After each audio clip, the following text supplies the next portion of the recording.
632 দিন পর টেস্টে ফিরে শতরান ঋষভের। রূপকথা নয়, জীবনযুদ্ধের কাহিনী আবার বুঝিয়ে দিলেন পন্থ। নিজের কয়েক সেকেন্ডের ভুলে লন্ডভন্ড হয়ে গিয়েছিল ঋষভ পন্থের জীবন কাহিনী। ভয়াবহ এক গাড়ি দুর্ঘটনায় অনিশ্চিত হয়ে গিয়েছিল তার ক্রিকেট ভবিষ্যৎ।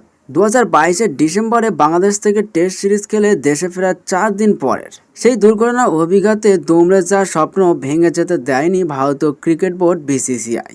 পন্থকে আবার নিজের পায়ে দাঁড় করাতে চেষ্টার কসুর করেননি জয় সাহেরা।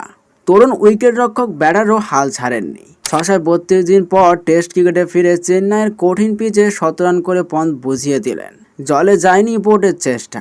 মিরপুরে খেলা শেষ টেস্টে 7 রানের জন্য শতরান হাতছাড়া হয়েছিল তার। চেন্নাই সেই নাজবুল হোসেন শান্ত, সাকিব আল হাসানদের বিরুদ্ধেই 109 রানের ইনিংস খেলে মাঠ ছাড়লেন রুরকির তরুণ।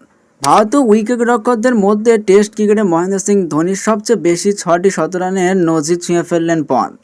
বুঝিয়ে দিলেন ভারতীয় দলে উইকেট রক্ষকের জায়গার হক তারই। 128 বলের ইনিংসে 13টি 4 ও 4টি ছক্কা, স্ট্রাইক রেট 85.15। কয়েক মাস আগে বেন স্টোকেরা ভারতের টেস্ট খেলতে এসে বাসবল নিয়ে নানা কথা বলেছিলেন। রোহিত শর্মা উত্তরে শুধু বলেছিলেন, ওরা বোধহয় ঋষভ পন্থ নামে একজনের খেলা দেখেনি। রোহিতের উত্তর যে অতিরঞ্জিত ছিল না, প্রথম সুযোগেই বুঝিয়ে দিলেন পন্থ। রাহুল দ্রাবিড়ের দলে বাসবল তত্ত্ব ছিল না, গৌতম গম্ভীরের দলেও নেই। তাদের দলে পন্থ ছিলেন, পন্থ আছেন। লাল বলের ক্রিকেটে আগ্রাসী ব্যাটিংয়ের জন্য 7 সমুদ্র 13 নদী উজিয়ে এসে কারো পরামর্শ দেওয়ার দরকার হয় না তার। দুর্ঘটনায় ডান হাঁটুর প্রতিটি লিগামেন্ট ক্ষতিগ্রস্ত হয়েছিল। সে সময় তিনি নিজেও ভেবেছিলেন হয়তো বাঁচবেন না। সুস্থ হওয়ার পর চিকিৎসক এবং BCCIকে পন্থ কৃতজ্ঞতা জানিয়েছিলেন দ্বিতীয় জীবন দেওয়ার জন্য। মনের জোরে বিদায় জানিয়েছেন সঙ্গী হয়ে যাওয়া হুইল চেয়ার ক্রাশকে। মাটিতে পা ফেলেছেন যন্ত্রণা উপেক্ষা করে, এক পা করে হাঁটার চেষ্টা করেছেন। জীবনকে এগিয়ে নিয়ে যাওয়ার চেষ্টা করেছেন ধাপে ধাপে চিকিৎসকদের পরামর্শ মেনে। অনিশ্চিত ক্রিকেট ভবিষ্যৎকে নিশ্চিত করেছেন। চিকিৎসকদের কৃতিত্ব অস্বীকার করার কোনো জায়গা নেই, তবে কৃতিত্ব কম নয় 27 বছরের তরুণেরও। মনে করা হয়েছিল তার মাঠে ফিরতে অন্তত 18 মাস সময় লাগবে। পন্থ সেটা 3 মাসে করে দেখিয়েছিলেন। হাসপাতালের বিছানা থেকে 22 গজে ফিরে আসা সেই অধ্যায়টা সহজ ছিল না তার পক্ষে, কঠিন ছিল বললেও কম বলা হয়।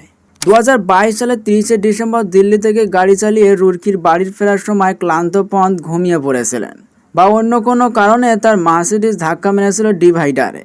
আগুন ধরে যা গাড়ির কাঁচ ভেঙে স্থানীয়রা উদ্ধার করেছিলেন তাকে। প্রথমে স্থানীয় এক হাসপাতালে ভর্তি করানো হয়, পরে BCCI এর উদ্যোগে তাকে নিয়ে যাওয়া হয় মুম্বাইয়ের অত্যাধুনিক হাসপাতালে। গুরুতর আহত পন্থকে দেখে প্রাথমিকভাবে চিকিৎসকেরা বলতে পারেননি তিনি স্বাভাবিক জীবনে ফিরতে পারবেন কিনা। দুর্ঘটনায় মাথায়, পিঠে, হাঁটুতে চোট তো ছিলই, শরীরের কিছু অংশ ঝলসেও গিয়েছিল। 2.5 মাসের বেশি হাসপাতালে কাটাতে হয় পন্থকে। একাধিকবার অস্ত্রোপচার, শরীরের বিভিন্ন জায়গায় 280টি সেলাই। সংশয় তৈরি হয়েছিল পাড়ার মাঠেও কি ক্রিকেট খেলতে পারবেন পন্থ। অনেকেই বিশ্বাস করতে পারেননি। সেই অবিশ্বাসকে পন্থ পরাস্ত করেছেন মনের জোরে। IPL এর সময় 454 দিন পর মাঠে ফিরেছিলেন পন্থ। IPL এর পর T20 বিশ্বকাপ খেলেছেন। IPL এ একাধিক ম্যাচে চেনা ফর্মে ব্যাট করেছিলেন, স্বচ্ছন্দে উইকেট রক্ষা করেছিলেন। প্রথম দিকে উইকেট রক্ষার ক্ষেত্রে কিছুটা সমস্যা ছিল, দ্রুত সেই সমস্যা কাটিয়ে ওঠেন। T20 বিশ্বকাপের প্রতি ম্যাচে ভরসা দিয়েছিলেন রোহিত দ্রাবিড়দের। তারপর টেস্ট ক্রিকেটেও এভাবে ফিরে আসা। পন্থ নিজেকে কোষ্ঠী পাথরে যাচাই করে নিচ্ছেন সব ধরনের ক্রিকেটে। এমন প্রত্যাবর্তন বোধহয় রূপকথাতেই সম্ভব। পন্থের লড়াই কিন্তু রূপকথা নয়, বাস্তব, কঠিন বাস্তব। চেন্নাইয়ের পিচের মতোই কঠিন বাস্তব। চেন্নাইয়ের পিচের মতোই কঠিন বাস্তব জীবনযুদ্ধের কাহিনী। পন্থ ধ্রুপদী ক্রিকেটে ফিরলেন, বিরতির আগের ফর্মেই ফিরলেন।